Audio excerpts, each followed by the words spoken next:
Welcome to the New England Football Show presented by Mortgage Right. I'm your host, John Serenitas. And as always, I'm joined by my partner, Kevin Stone. Kevin, what's up, man? Doing good, man. How are you? Oh, you didn't even ask me how I was doing. Nothing is up, but I'm good. How are you? Good. It's President's Day, one of my favorite days of the year. So I'm excited. I've been watching the History Channel's The Presidents all day. So the history nerd in me loves today. It's why I always say, my birthday was last week. I'm like, between the Super Bowl and Black History Month and President's Month and President's Day, I was definitely born in the right month. It fits my interests. So doing all right. Just looking out the window and wanting no part of walking outside. I hate this weather with an unbridled passion. It sucks. It's awful. I looked out my kitchen window this morning and I'm like, so this is what Siberia must look like this time of year. It's awful. I need 90 and humid. This crap's not working for me. I'm See, all set with this. see, I'm you go good. to the extreme though. Like there's a happy medium there with like 75. No. I need the real stuff. I don't need 75. 75 is nice, don't get me wrong, but I'm Greek, man. We want the real stuff. That's why you know what? I went on vacation to Florida last year. I've been to Arizona on vacation in the summer, Texas, Florida before. I like the heat. I don't mind the heat. Now look, if it's super muggy and I'm like anybody else, eventually I'll be seeking some form of Like shelter, but I can't do this. This is just like paralyzing. training camp, like Yeah. training camp I muggy. love that. I love that Oh, weather in training camp. This is awful, man. There's nobody that we work with in the Patriots media that would sit out there in this stuff. They'd rather be in that stuff, I promise you. I agree with that. This is terrible. Jaden Korn checks in before we get started here. Says, "What's up? What's up, Jaden? Great to hear from you, man. Thanks for tuning in. Before we get started here, I do want to let you know that if you are in the market to sell your current home and purchase your next home, purchase your first home, or refinance, give our good buddy Herb Devine a call, 781 254 2846. You can also shoot him an email at herb@mortgageright.com. With over 27 years of experience, Herb has the know-how and the knowledge to help guide you through this process. Spring is around the corner. The real estate market is going to start heating up here. There's going to be more inventory in the market. There's going to be more homes available. If you're ready to enter the market, you need experience on your side, whether it be an experienced lawyer, inspector, or loan officer and lender. Herb Devine has that experience. Again, give him a call at 781 254 2846 or shoot him an email at herb@mortgageright.com. He and his team are available anytime, including nights and weekends. All right, Stone. Well, this is one of those rare weeks where there's not a lot going on. Obviously, we're coming off the Super Bowl. All is quiet on the Western Front when it comes to the NFL. Business will pick up, of course, next week with the annual Combine in Indianapolis. The festivities kick off next Monday and then conclude a week from this Sunday. As always, all eyes will be on the Combine, as they are every year. Patriots coach Mike Vrabel is expected to meet with the media, as are other members of the Patriots front office. They're going to be there all week. We're going to obviously bandy about what are the Patriots going to do, what positions are they evaluating, what positions, secondary positions could they potentially be evaluating. We're going to break it all down starting next week. The other angle that interests us, of course, is all the local talent is going to be there. Boston College is going to be well represented. Ozzie Trapillo, Drew Kendall, Donovan Ezaraku, and Cam Horsley are all going to be there. UConn's Chase Lunt got the invite as well. And you've got some young men with local ties, two Michigan players with local ties, of course, Khalil Mullings, who played at Milton Academy, and Josiah Stewart, who played at Everett High School. So a lot of local angles in terms of the Combine. And I want to start there, and then we'll come back to the Patriots. Obviously, this is going to be a big week for the local talent. This is an opportunity for them to not only improve their draft stock, but to really show the NFL community who they are, what they're about, and how they can help the team that drafts them. Yeah, and Max Brosmer is also part of that group. Former UNH quarterback that went to Minnesota. I'd expect him to kind of surprise some people. His name's been under the radar. I know you and I have talked about it a lot this year. I think he's going to turn some heads at that Combine. I don't know if you feel the same way, but in terms of Donovan and Ozzie in particular, it's a huge job interview and arguably the biggest job interview that anybody there, all 329 guys there, are going to have, their entire lives. But from our perspective, for those two guys, this could be a life-changing week just in terms of where they might get drafted, and obviously salary commensurate with that. So I'm expecting huge weeks out of Donovan and Ozzy. Cam and Drew, maybe a little bit less so, but I think they can turn some heads as well. Again, you'd be able to know this better than I would. I feel like those two guys are probably undrafted free agents or very late round guys. But No, I think Drew has a pretty good shot at getting drafted. okay, but Ozzy and Donovan, I mean, look, Donovan's going to probably go late first round, very early second.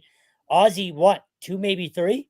So Yeah, I think he'll be off the board no later than early round 3. yeah, and then another guy you've been on is Chase Lunt.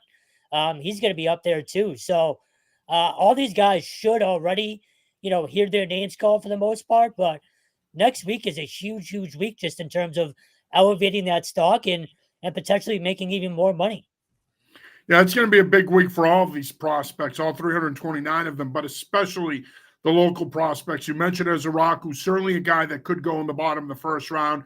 Beauty is in the eye of the beholder. I've talked to a couple of scouts who told me that they see him going anywhere from 15 to 32. Like he could go as high as the 15 to 18 range. A more likely landing spot for him is 25 to 32.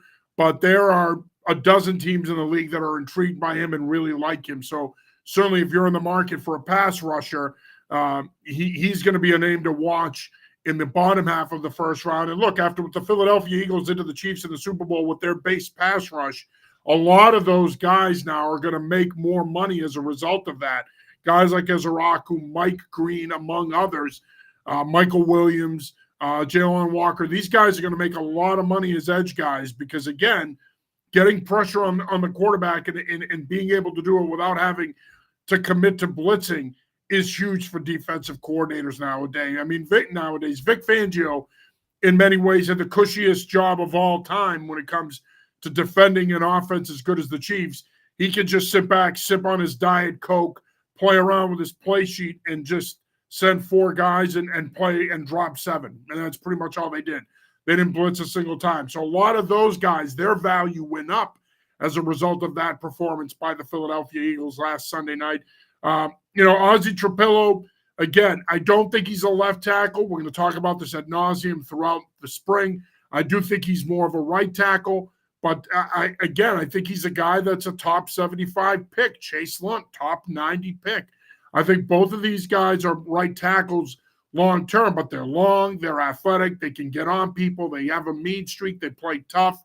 I think they're two guys that teams are really going to like if they get them into their program. Cam Horsley's kind of the forgotten guy here, had a really good year last year, really impressed at the East-West Shrine Game practices. He's a guy that, talking to people around the league, has really climbed up teams' draft boards, and there's a lot of value there with Horsley, potentially middle day 3. So he's a player to keep an eye on. And you mentioned Max Brosmer, and I've said this, Kevin, I think the strength of this quarterback class and this draft class is going to be in the middle. It's not going to be where it usually is, which is at the top. You'll have Ward, you'll have Sanders. Those two guys will go in the first round. Maybe possibly Jalen Milroe, depending on what happens next weekend at his pro day. But you have a lot of quality developmental talent in the 2nd to 5th round range in this draft, whether it be Will Howard, Riley Leonard, Tyler Show. You have a lot of guys that have developmental ability, and Max Brosmer falls in that group. Now, I think that group is tiered because Tyler Shuck, Riley Leonard, I'd probably put Leonard in that other tier, but Will Howard, Tyler Shuck, those guys, Jackson Dart, are probably the next group of quarterbacks that are going to go.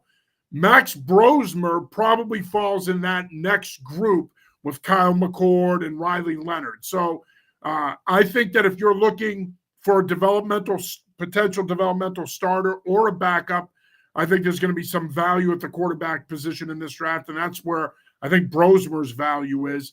And as far as the other local guys, Khalil Mullings really came on.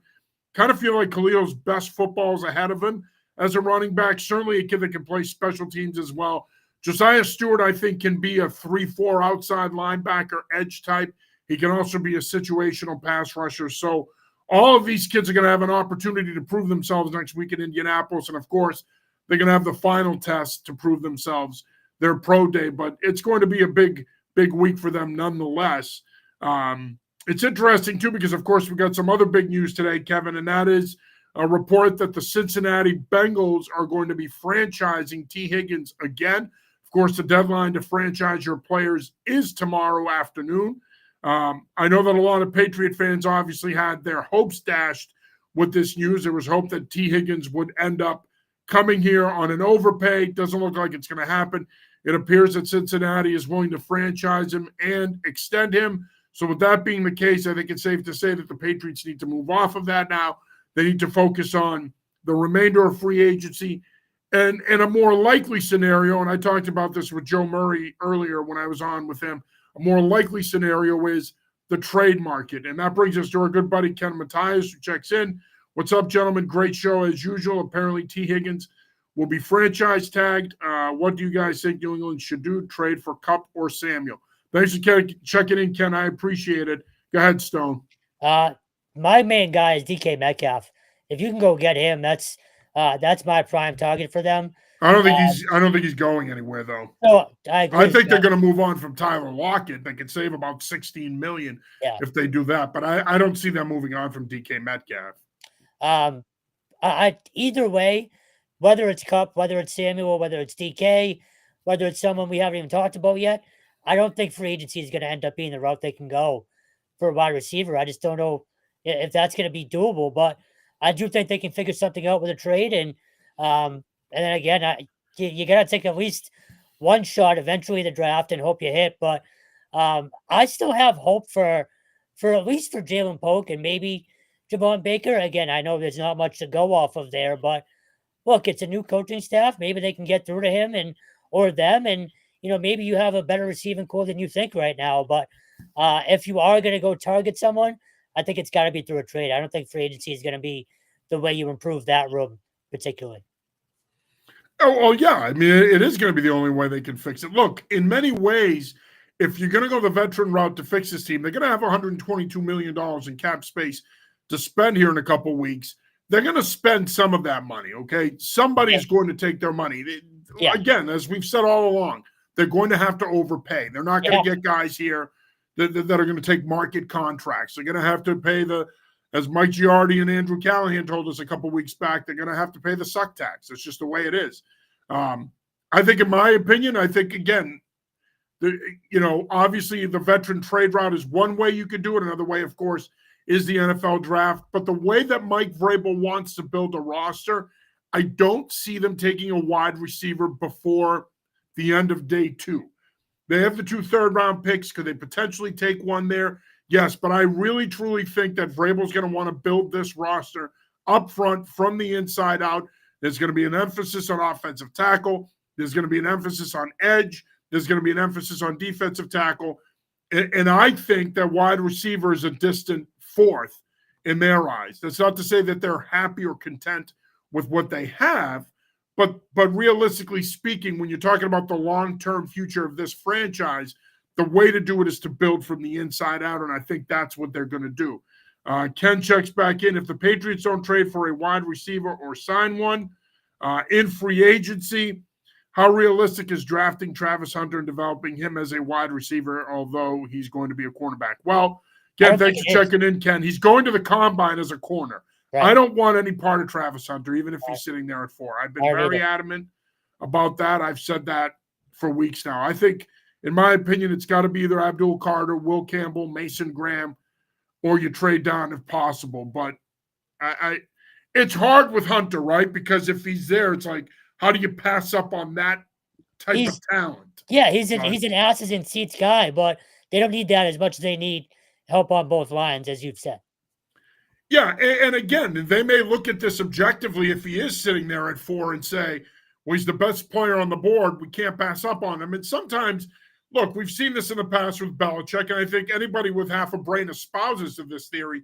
If a player that you didn't expect to be at your pick is there, then you scrap your plan and you take the best player available. I think in this case, would they consider it? Yes, absolutely. 100%. I think they would consider possibly taking a Travis Hunter there at 4 if he's sitting there. But that would mean that Will Campbell went. That would mean that Abdul Carter is gone.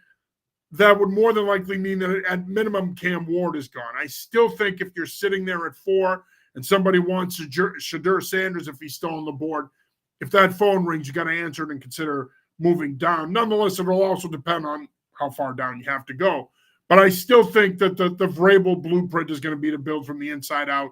I mean, again, as tempting as it would be to take a Travis Hunter at 4 if he's there, something tells me that they would pass. They would either take another player or potentially move the pick. We'll see. We've got a couple more months to talk about this and for lack of a better term, mentally overstated. I was going to say something else, but it's a family show. I think you know where I was going to go with it, but it'll be interesting to see. Ken, thanks again for checking in. And of course, the T. Higgins news is a big deal too, because again, he was a guy that the Patriots obviously would have targeted. Yeah, but did you ever think he was going to leave Cincy? Because I didn't. I know they're cheap. It's not about him. See, I disagree. Yes, I did think he would leave Cincy. Yeah.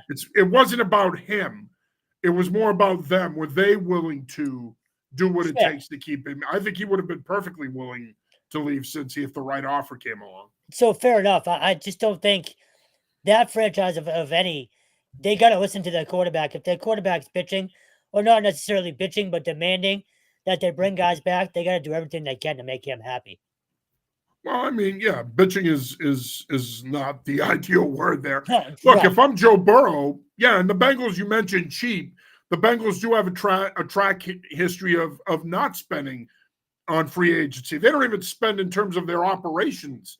I mean, they have the smallest scouting department in the league. They have four national scouts. Yeah, I don't think they have a practice facility on within range of the stadium, which is wild. It is wild. I mean, Mike Brown literally runs it like an ice cream shop. I mean, he really it's amazing that the Bengals are as competitive as they are, and they get to the occasional Super Bowl with that family owning that franchise, because they do not invest. If you thought Belichick was stingy with the Patriots budget, I mean, he's got nothing on Mike Brown. Mike Brown is as cheap as they come. Again, I was amazed that they gave Joe Burrow the contract they gave him. And but one thing to keep in mind here is it's easy to say that they're going to pay T. Higgins, but let's not forget they still need to pay Jamar Chase. And are you going to put all of those resources financially into 3 players? It's a hard deal, man. You're going to have to draft really well to turn the rest of that roster around. And of course, they're going to need to make a decision on Trey Hendrickson, a defensive end as well. So, I mean, that's an awful lot of money to tie into 4 players. These guys are going to have to work with the franchise to maybe take a little bit less money so that they can keep this group together. Otherwise, even if they sign these guys, you're not going to be able to put the requisite pieces around them to contend. Ken checks back in. Heading into the combine next week, what players do you guys have on your radar, keeping an eye on as it relates to Patriots draft plans? Kevin, you're the draft expert here. I'm going to have you go first. Sure. Look, I mean, I've said this for a couple I'm weeks. I'm only kidding, man. I can go first. No, but Bob, I'll go. Don't just go local guys now. Oh, no, I was going to say, you know damn well, I honestly think if there's any chance they can go get them, I'd love to see Donovan or Ozzie here. I don't expect. So you're going with the local guys. Well, yeah. I mean, again, I genuinely think they can help. It's just, especially Donovan, I feel like he'd be such a massive addition to the edge for that defense, especially with Mike Vrabel now in charge. And look, in terms of non-local guys, I feel like it's the obvious answers. I want Abdul Carter more than anyone at 4. I think that's your ideal piece of the puzzle there. But I feel like it's mostly just the usual names that people are going with. But go ahead. See, I think to me, I do think there's a possibility they trade back into the first round. We're going to bandy that about in the coming weeks. But when you look at where they're at after 4, you have the 38th pick in the second round. You have the 2 third-rounders. They could potentially package 38 in one of those 2 third-rounders and get into the mid to high 20s and take a player there that they really like. Now, it could be Ezeraku. Obviously, with Bill O'Brien at Boston College, Vrabel's very familiar with the program. Of course, his son Tyler played there. You had Doug Marrone there. He has a lot of ties. The Patriots in general have a lot of ties to that Boston College football program. So certainly Donovan Ezaraku is going to be a guy to keep an eye on. But if they were to trade, let's say hypothetically, they took Will Campbell at 4 and they were to trade back into the first round, a guy that I would love to see them target is Mike Green out of Marshall. I would take him right now over Ezaraku. I just think he gives you a little bit more. And I think to Vrabel, that's going to matter. He's going to want a more complete player playing those edge positions. He's going to want to be a guy that can anchor and stick blockers and force runs to bounce. And he's also going to want a guy that's explosive off the snap and can rush the passer. While Ezaraku is that, there's a lot of questions about his ability to play the run. Is he big enough and strong enough to anchor as a wide 5 or even as a natural 5 tech and force runs to bounce? Can he squeeze gaps? Can he hold up if teams decide they're going to run at him and double him? There's a lot of question marks with that. He needs to get some sand in his pants. He's about 240, 245. He's going to need to play a little bigger than that in the NFL to be an every down player. I think Mike Green is a name to keep an eye on there. I think he can be more of an every down player. But the other thing is, I'll say this, if they trade back into the first round, they could also be targeting defensive tackle. Kenneth Grant from Michigan is a name that comes to mind. There's a lot of question marks, obviously, with Christian Barmore and his future. Obviously, he's been dealing with the blood clots the past year or so. There's no guarantee he's back. Of course, our good buddy Mike Reese talked about that last week. So Kenneth Grant out of Michigan, big defensive tackle. He's another name to keep an eye on. Hamilton from Ohio State, another name to keep an eye on. These are big defensive tackles that can play inside. They're space eaters. They're guys that can two-gap and control the line of scrimmage and allow your linebackers to scrape and make plays. So the Patriots could potentially trade back into the first round. If they do, I think those are 2 positions to target. Of course, if they take a defensive player at 4, to your point, Stone, they could also trade back into the first round and possibly try to take one of those offensive tackles, an Irsay out of Minnesota or a Josh Connerly out of Oregon. Those guys are potential targets there. Ken does check back in. He says, I do want your guys' thoughts on Troy Brown not being a part of this team going forward on the coaching side. Also thoughts on Mike Pellegrino moving on to Buffalo. Yeah, I mean, I had a buddy of mine text me, and he's like, I can't believe Troy Brown is coaching with the effing Giants. Well, I mean, the guy needs a job. He didn't have one here. No one really knows what his role was last year. I think they kind of kept him as a courtesy and cut him a check every couple of weeks. I don't think they were going to do that again. And so he needs to take his career elsewhere, and Brian Daboll obviously knows him. He coached him. It makes sense for him to go to the Giants. Yeah, I mean, I guess part of me was surprised that Vrabel didn't consider, or maybe he did consider it, but just his former teammates, and Troy Brown was obviously at his introductory press conference. So that part was a little strange. The fact that I thought, that connection might keep him around. But in terms of where he went, at this point, it doesn't matter. I mean, he needs a job. What's odd about, not to cut you off, what's odd about the Brown thing is him and Vrabel were teammates. That's what I'm saying. He was at his press conference right. when he got the job. What's weird to me is I can almost see Mayo not keeping him last year because he didn't play with him. Correct. But Vrabel did. That's what was odd to me. I didn't understand why he wouldn't keep him. They won 3 Super Bowls together, I think. So, that's him not being here was definitely strange. But in terms of where he landed, it could have been anywhere. At this point, it's just how the NFL works. A guy needs a job, he gets a job, and you go with who you know. So, as far as the Pellegrino one, would have been more surprising to me, I guess. Again, I take that back. A little less surprising. The fact he went to Buffalo was what's surprising to me. I didn't think he'd go in the division. But to your point, got into a job. It's the NFL. No. You take it where you can get it. It's where there's a job, right? Yeah. I don't think he's sitting there going, man, sorry, right. Sean McDermott, I'd like to take you up on your offer, but I don't want to screw the Patriots over, even though they're screwing me over. Right.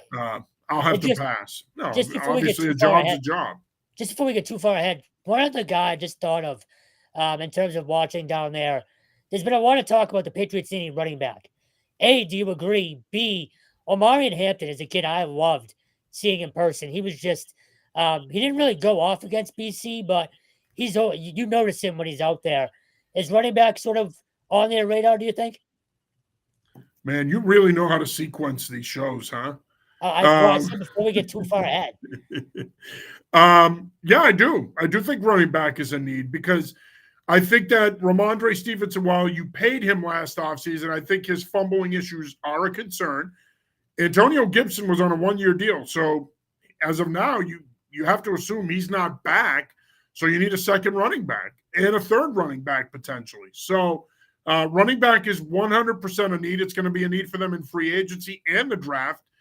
And certainly as we go along here, starting next week, we're going to preview more of players in the draft, but we're going to obviously start looking at free agency as well. But I agree with you 100%. Now, you mentioned Omarion Hampton. I think he goes in round 2. So I don't think running back – here's the thing about running back this year. It's a deep group of backs.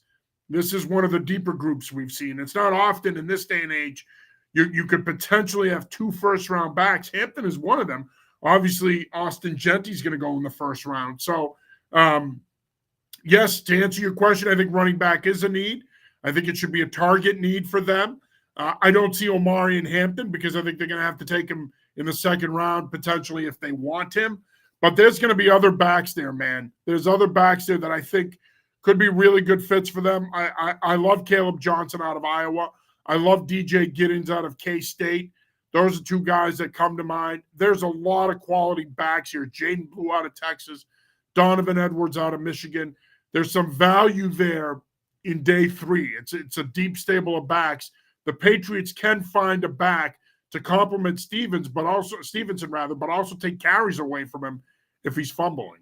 Is there any shot, this just popped in my head, since he was with Derrick Henry and knows how, important that running back position can be and how important it's, I guess, resurging, if that's even a word. It's definitely not a word. It's on the way back is what I should say. The running back position, at least it seems that way. Would he ever take Genty at 4? No shot, right? No. Okay. Just asking. Absolutely. I don't think so. I mean, I can't definitively say no because I don't know. I'm not in their draft meetings, right. But I don't. I'd be shocked if they took Austin Genty at 4. Again, if I'm looking at this, because running back is not a primary need. You still have Ramondre Stevenson. He's still your starting running back. But again, there's enough depth at the position that you can take a guy. I know I'm going to throw a name out that everybody's going to throw out. Cam Skattebo. Now, Skattebo to me goes in the second round. I think he's a second round caliber talent. That being said, again, I don't think the Patriots go running back in the second round unless they trade down and add another third round pick that they can use to trade back into the second round. But Cam Skattebo is a guy who would be a nice compliment to Ramondre Stevenson because he's not only a good back in terms of running the football, he's pretty good in pass protection. We know what he can do as a receiver. We saw it in the college football playoff. He does have some tread on the tires, but Cam Skattebo is a player that would be a nice fit in this system. He's a possibility. But again, I mean, TreVeyon Henderson is another guy. Here we are saying that, we're talking about Austin Genty and we're talking about Omarion Hampton. TreVeyon Henderson could go in the first round too. Again, one thing we've learned about the bottom third of the first round is it's fair game. And just because the media thinks someone could go there doesn't mean they're going to go there. We've seen in the past, we saw it last year with Ricky Pearsall and Xavier Legette going late in the first round. I think you're going to see that this year. So potentially, I don't see it happening, but potentially you could have 3 first-round running backs with Genty, Hampton, and Henderson. But either way, Quinshon Judkins from Ohio State is another back to keep an eye on. That would be a nice fit for the Patriots and a nice compliment to Stevenson. So there's some players there. I mean, we're going to talk about them throughout the spring. We're going to get cranking with that now anyway. It's hard to believe we're already at the end of February. Ken checks back in. I think Ken's like the third. I think he's our guest tonight. If they don't draft the running back on the market, if they don't draft the running back, who on the market could they go after if the free agency market has any big names? I mean, I don't think that they – in my view, I don't think that they would necessarily pursue anyone in free agency at that position. I think they'd rather address it through the draft. Well, I was going to say, I know you got a lot of money to spend. I don't want it going to running back. And well, that's just it. I think if you're gonna hand out big contracts, talk to me about Ronnie Stanley. Talk to me about Trey Smith. That's where I want to see the money go. I don't want to see the money go I don't necessarily want to see it go to running backs. I just think if you're going to go the running back route, do it in the draft where you're getting a young guy in their first contract that has fresh legs that can contribute as a change of pace back, which is what I think you're going to get because Ramondre Stevenson is your bigger back. I mean, look, if you're looking for a name, Aaron Jones will be out there. The Dolphins just cut Raheem Mostert. Those are the names that are going to be at the top of any running back free agency list. They're not. I mean, again, Aaron Jones, how much tread does he have left on the tire? He'd probably be a nice pickup for them. But, I mean, Najee Harris is a free agent. I mean, could you potentially pair him up with a Ramondre Stevenson? I don't see him going back to Pittsburgh possibly. But unless after that, I mean, I think it's you're looking at guys that A.J. Dillon, Alexander Madison. There's not a lot there. Ken checks back in. Would Jeffrey Simmons be an option for the Patriots with his ties to Vrabel? Yeah, if Tennessee's willing to trade him. I don't know if Brian Callahan and Mike Borgonzi, their new GM, I'm not sure they're willing to move on from him. But if they are, I would think the Patriots are a potential landing spot. 100%. I just don't see them moving him.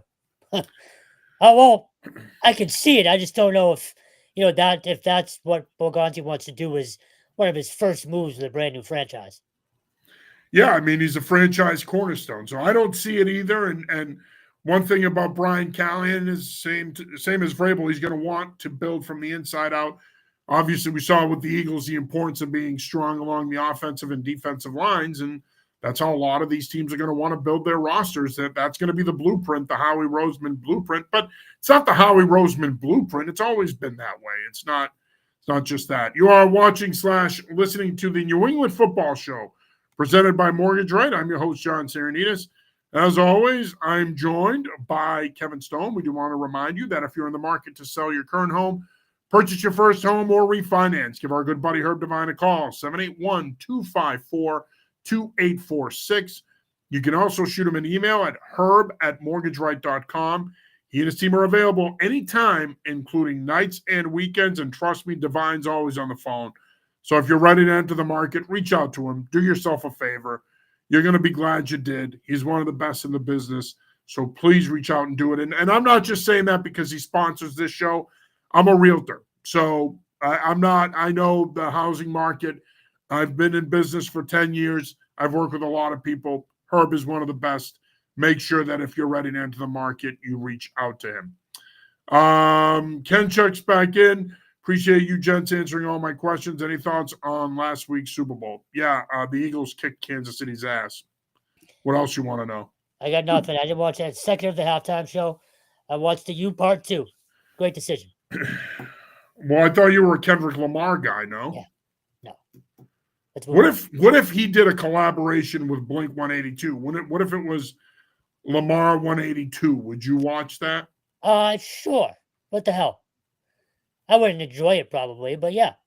I'm a Blink guy, but I am not a rap fan by any means, so I know you're not a rap fan. I don't know why you're a Blink guy. I mean, Blink 182 sounds like he's repeatedly getting kicked in the nuts, so I'm not sure I'd be a Blink 182 fan either. Well, it's three of them, so. Yeah, I know, but the lead singer sounds like he's getting kicked in the nuts. He's getting tooled on. I've had some people asking me my thoughts. Of course, the Super Bowl is in Santa Clara next year for Super Bowl 60. Of course, you can see I'm wearing a Metallica hat. I know I'm a loser, but thus is life when you're 50. I talked about this with Joe earlier on 98.5 The Sports Hub about Metallica doing the halftime show. Would I like it? Yes. There is a part of me that kind of sort of, and then they sold out a long time ago, but there's a part of me that there's a little bit of a sellout feel to it. I'm kind of like, I don't know how I truly feel about it. But the other thing is, who are you going to pair them with? I don't want to see a Miley Cyrus Metallica collaboration. No thanks. I am out on that. I'm all set. If you give me a Post Malone, a Chris Stapleton Metallica collaboration, I'm in. But would I love to see my favorite band of all time do a halftime show? Sure. Do I see it happening? No, it's not going to happen because as mainstream as Metallica is, and they're the biggest band in the world, it's still, the NFL isn't going down that road. Okay. I mean, look, Does the NFL want Metallica doing a 2-minute rendition of Master of Puppets? Probably not. A song about cocaine addiction? Probably not. Do they want them doing Enter Sandman, a song about infanticide? Probably not. No, see, Here I am killing Metallica's chances, by the way, to land this halftime show. 100%. Look, I don't have my only Metallica CD was S&M. So, and I was 13 or 14 at the time. So, look, came out in 1999. So, 11. I was 11 years old then. So look, I like the idea of classic bands doing it. Tom Petty, I thought was a phenomenal halftime show. I don't know how many years ago that was, but I could see like a Tracy Chapman, type of halftime show since Fast Car sort of became popular. Tracy Chapman? Yeah, maybe if Luke Combs was the headliner. That's what I'm saying. Right, but I don't think people are going to want to sit through Tracy Chapman. No, I meant as a pairing. So right, yeah. But in terms of the older musicians or bands, I love the idea. It's like the human form of melatonin. I don't think that. No, but I'm with you in terms of bringing back some of the classics. I don't think they will. I'm with you. It's all well. There's going to be a big push. I know that there's been talk of collecting signatures to get it to the NFL. And look, Metallica's in their early 60s. I mean, they're not going to tour more than maybe another 8 years. So not only that, but just in terms of the older bands or musicians. And if you remember, after Janet Jackson, there was like a 5 to 7 year window where it was all the older, musicians, all the safe people, basically. So I could see that coming back. Maybe. I don't know. I'm torn. Like I said, on the one hand, I would love it, but on the other hand, it depends on who they collaborate with. It depends on what they do. Obviously, they're going to play the hits. They're going to play Enter Sandman. They're going to play Master Puppets. They're going to play Nothing Else Matters. They might play For Whom the Bell Tolls. But if it was up to me, and I think you'd be on board with this, I'd do a halftime Heat. If you remember that from 1999, I'd just do that every year. What? The halftime Heat where Mankind and The Rock were in the empty arena. Oh. Do you remember that? I'm out on the WWE. I'm out on Triple H's WWE these days. I don't need music. Just give me entertainment. That's all. Yeah. Ken checks back in with Mahomes getting sacked quite a bit and comparing it to the 2021 Bucs Super Bowl win. Yeah. Listen, man, I don't care who the quarterback is. We saw it in 07 with Brady. We saw it in the 80s with the Giants and how they kicked around Joe Montana. I don't care who the quarterback is. I don't care where you put them on your all-time greats list. If you have a front that can get consistent pressure, put them on the ground, throw them off their spot, disrupt their rhythm and their timing, you're going to win that game. It's just that simple. It looked just like 2007 did. It was identical at times. Just so uncomfortable back there. Nothing you can do. Ken apparently trying to be friends with Stone here. Blink-182, good band. Yeah, okay, Ken. Put the bowl down, will you, buddy? I'm kidding, Ken. How strong do you guys feel KC will bounce back from the Super Bowl loss to the Eagles? They'll bounce back. A friend of mine brought this up last week. He asked me, are they immune to the Super Bowl curse? I said, no, they're not immune, but the way they're built, and I said this last week when we had Mike Reese on, the way they are built, though, they're going to bounce back. They're going to be among the favorites in the AFC next year. Reed is back. Mahomes is back. They're not going anywhere. No, they're going to be in contention, but I'm not sure if you saw one of the quotes that Henry McKenna had, and we've known Henry for a little while now. I think it was last week. He asked the Giants executive or someone in the organization, if they were tired during that Super Bowl week, and they said yes. So look, you mean someone in the Chiefs organization? Yeah. So and obviously that makes sense. But do you ever remember hearing the Patriots ever say they were tired of that week or tired of what comes with that week when they were making all their runs? No. So, and look, and I saw that too. But for me, I don't know who he talked to. Obviously, he talked to somebody within the organization that he trusted to put that out there. But yeah, that's ridiculous that they're tired of it. I mean, I feel like, especially when it's a dynastic type of team, when they lose, there tends to be some excuse making either coming out of the organization or we know the fan base is going to do it. But I do have a tendency to there is a tendency for the organization to make excuses too. I don't think that they're tired. Listen, the Eagles had the best roster in the league. We saw them in person last summer. Mm-hmm. They were impressive. They were a varsity team, and the Patriots were a JV team physically. So, will they bounce back? Yes, I do think they'll bounce back. I'll say the same thing I said last week, though. They're at a crossroads now. They have to start making some hard decisions if they want this dynasty to extend itself and keep going. It's probably time to move on from Travis Kelce. It's probably time to move on from Chris Jones. It's time to move on from the Jawan Taylors of the world. They need to create some cap space, free up some money, fortify the roster, fortify the offensive line, and rebuild some parts of this roster. And if they do, they have enough good young talent that they'll be in Super Bowl contention again next year. I agree. It's just, I do think they might take a step back. Like, you're not going to see 15. Yeah. They've been on an incredible run, man. Yeah. 5 Super Bowls in 7 years is a pretty incredible run. That's the Tiger comment makes sense. You just never would have heard it from this team. Listen, I'm not equating high school football to the NFL, but at King Philip, we've been to 7 Super Bowls in the last 8 years. It doesn't get old. It never gets old.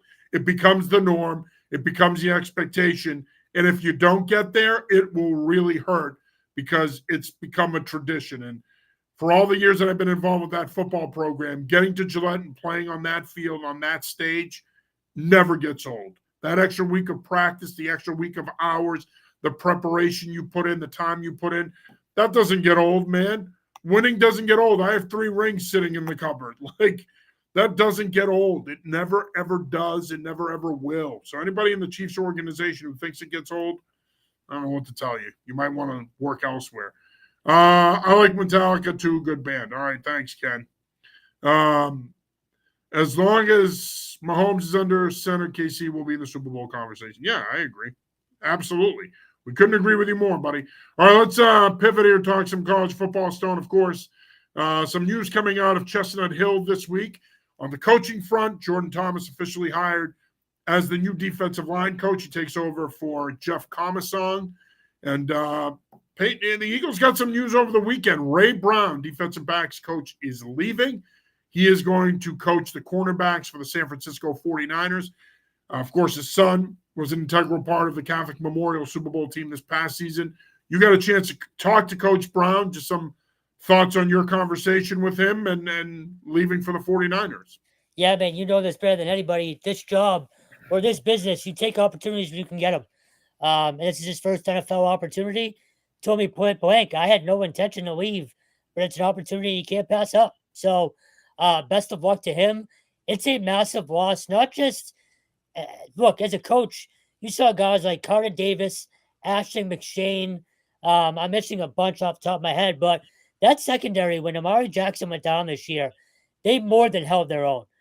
He's a fantastic coach, but more importantly, a fantastic recruiter. That's where his loss is going to hurt quite a bit.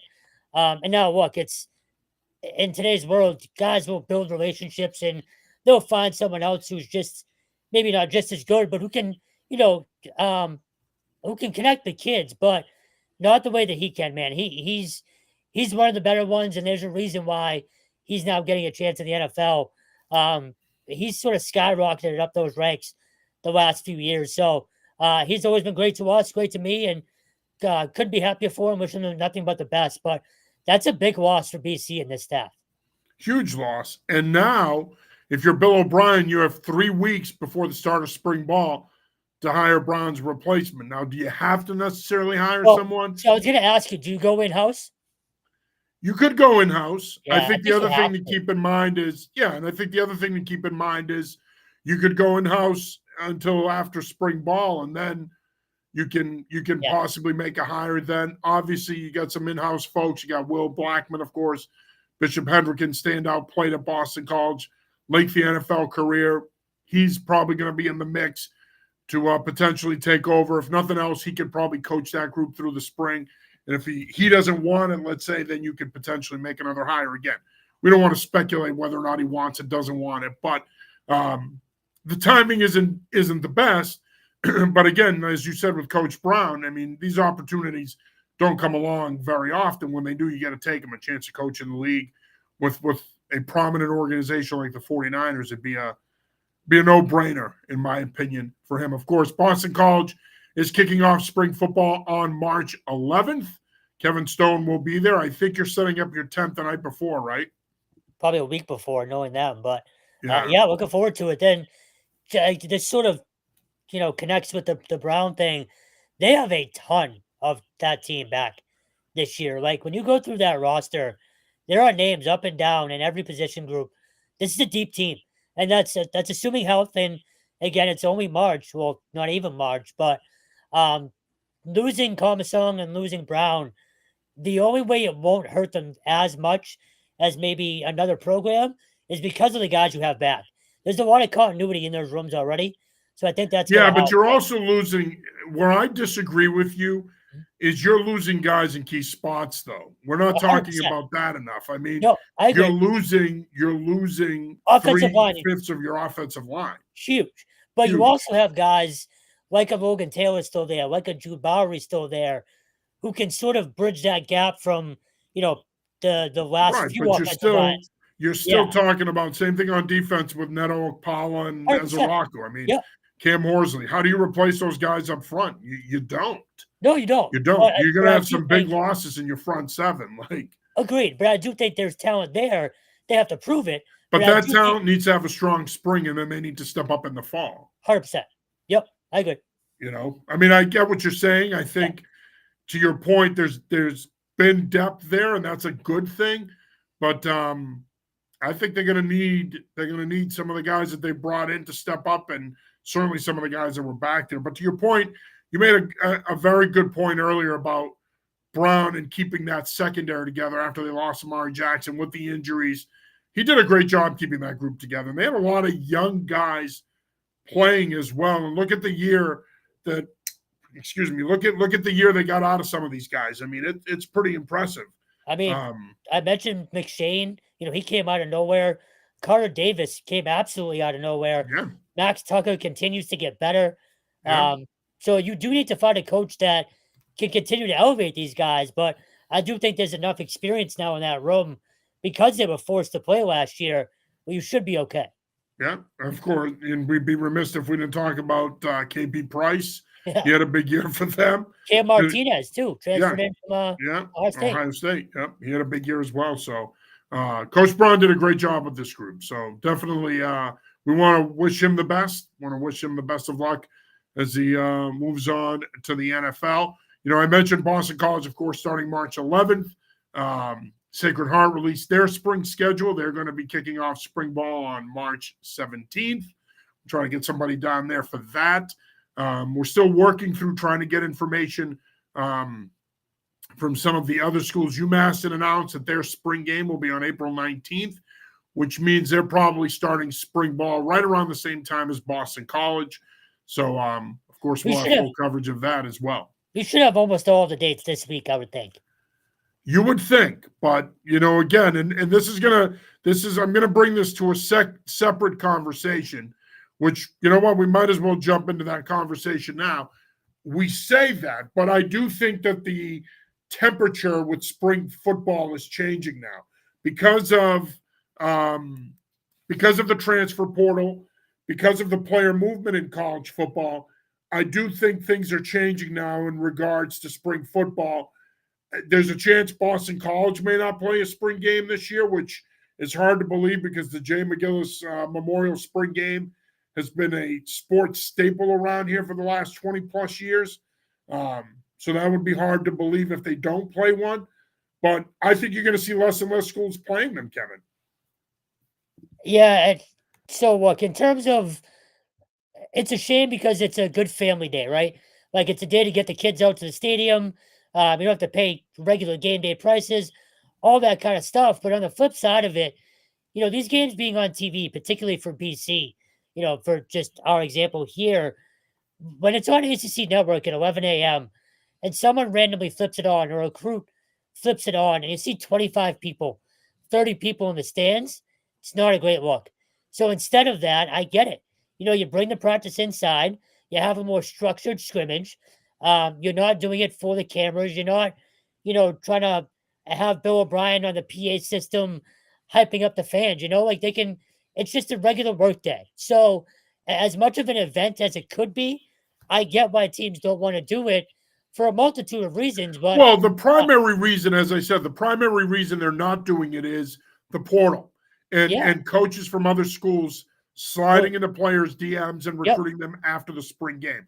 That's the number one reason. CBS Sports did a piece on this last week, and we already had heard that Nebraska wasn't going to do a spring game, that made national headlines because the Nebraska spring game has been a staple on their football calendar forever.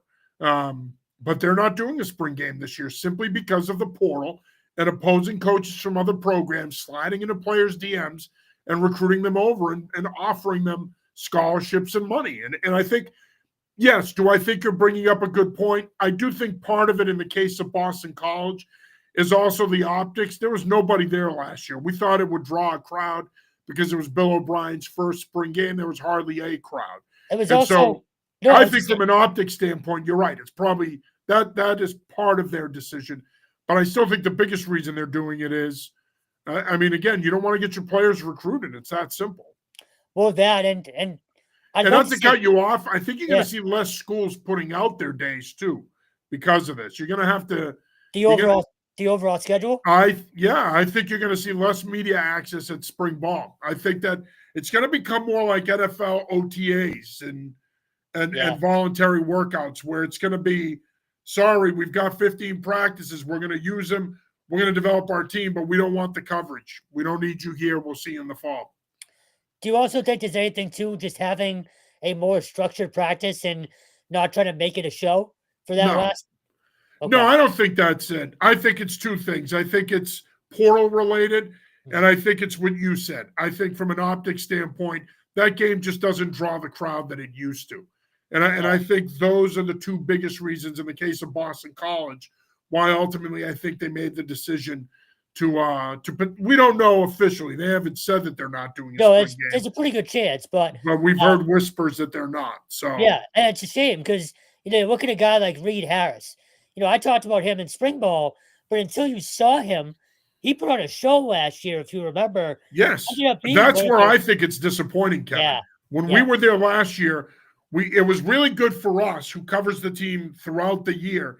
It was a good opportunity for us to see Reed Harris, to see Grayson James, to see some of these other guys, and to be able to talk about them after the fact and inform our fans about them and give them a good sense of who they are and what they could be and how they could help this football team.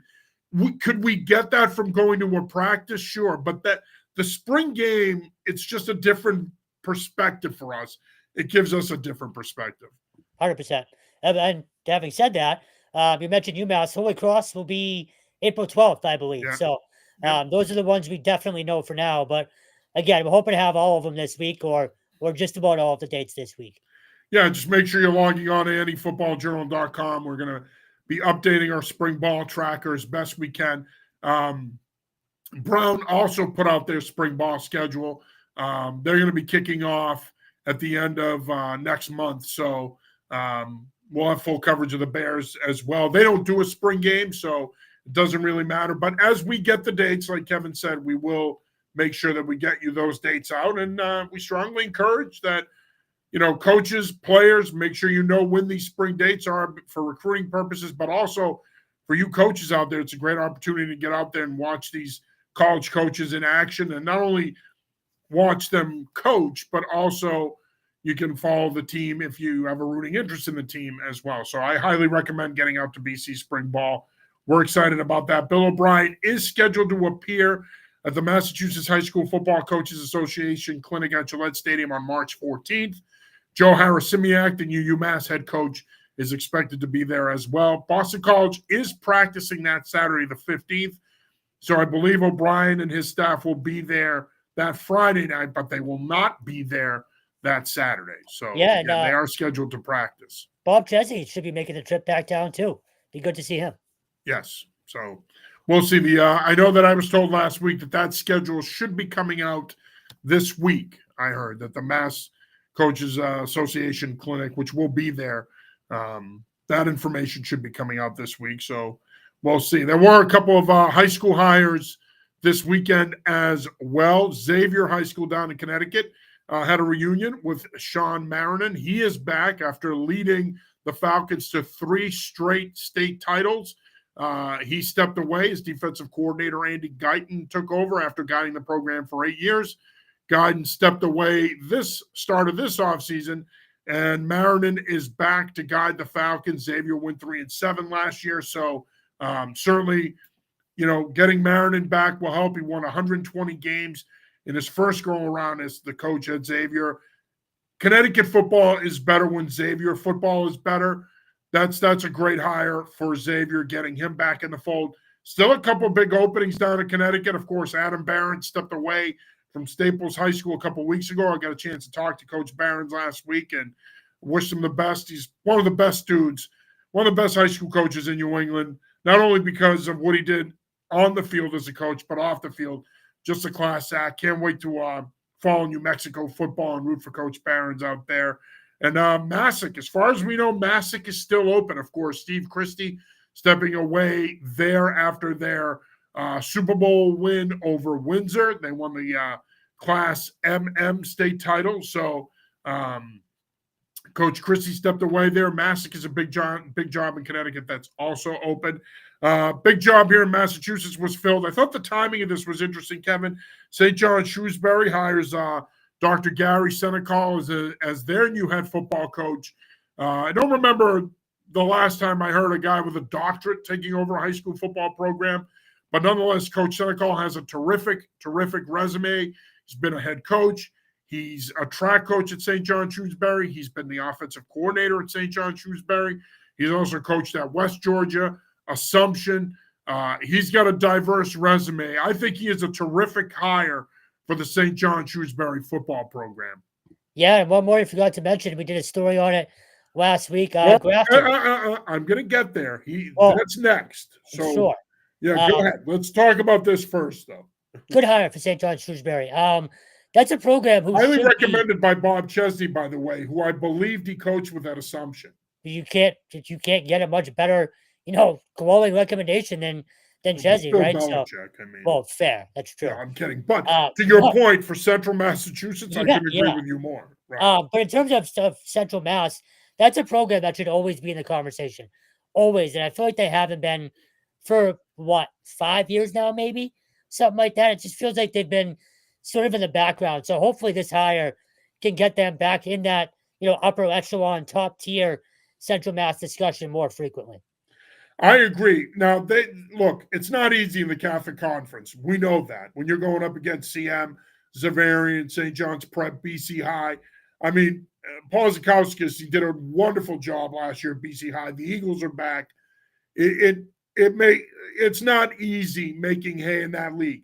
One thing I will say, Coach Vassar, an alumnus at St. John's, he did the best he can for a couple of years to try to get the program going. I know when I came back to coaching last year at KP, we scrimmaged them. They had a very talented freshman team. There is talent in the program, but I think if you want to compete in the Catholic Conference and you want to compete with the Big Four, there has to be a financial commitment there too. And I think that if that financial commitment ends up there and Coach Senecal is able to put together a really good staff, like you said, he's got Central Mass all to himself. That's a school that should attract athletes from all corners of the state.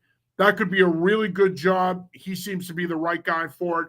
And of course, there was another big hire in Central Mass this week. Grafton hire, officially hiring former Quabbin coach Wayne Page, who played at Grafton, class of 2009. He's a Grafton alum. He also coached at Grafton under Coach McMahon. Young coach, but an up-and-coming coach. A really strong hire for Grafton. Yeah, I've known Wayne personally for, trying to think, almost 20 years now. He actually married one of my close friends, so I've known him for a long time. Great guy off the field, more so, than a football coach. So he's going to connect with those kids. And look, you talk about tradition at St. John Shrewsbury. No one wants to see Grafton, at Gillette Stadium on a regular basis more than Wayne.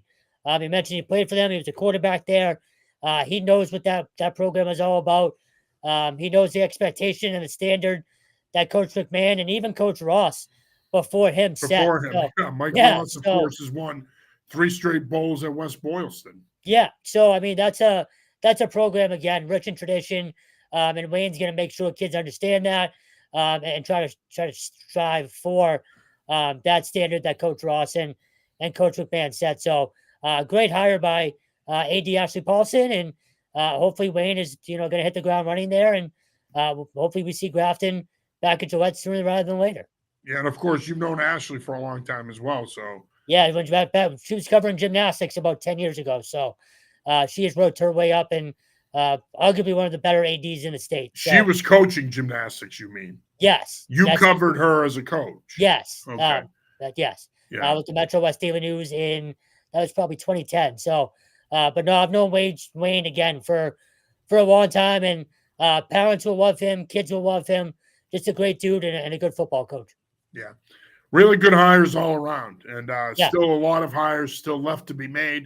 Of course, we'll have full coverage of that. I do want to also address one other thing here before we go. In our weekly high school journal, I did mention that Wellesley quarterback Lucas Prock was transferring to the Hun School down in New Jersey. We have that on good authority. We put it out there. Unfortunately, I couldn't. I tried to find Lucas on social media. I couldn't to confirm. Unfortunately, we had to take that out of the high school journal for this week out of respect to Lucas and his family.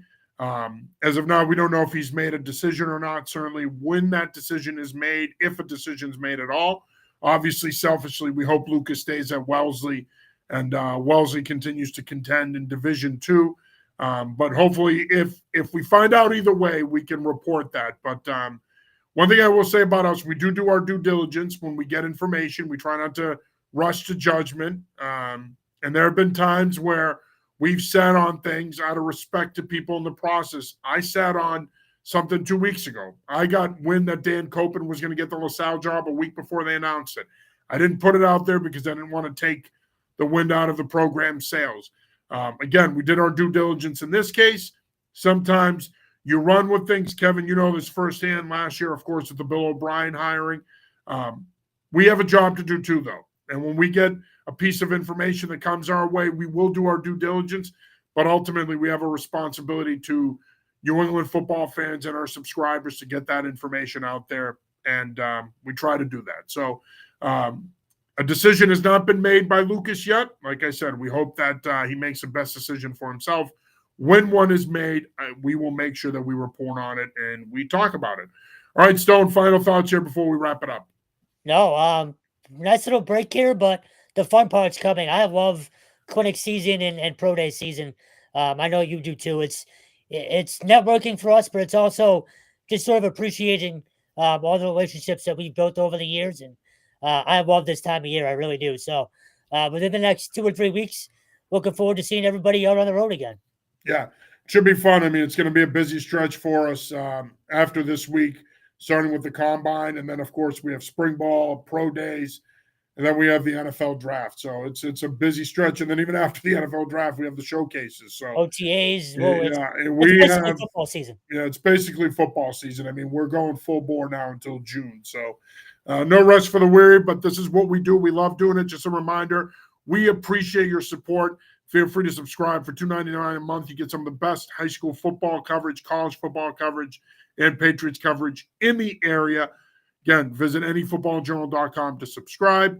If you can't afford to subscribe, but you can pick up a hat or sweatshirt, New England Football Journal hat or sweatshirt to support us. We would appreciate that as well. Again, feel free to head over to anyfootballjournal.com. Any way you can support us, we appreciate. Again, a lot of what we're doing right now financially is reinvesting in this business to try to build it bigger and better. So your support financially and your support in general is greatly appreciated. That'll do it for this week's episode of the New England Football Show. For Kevin Stone, I'm John Saranitas. Till next week,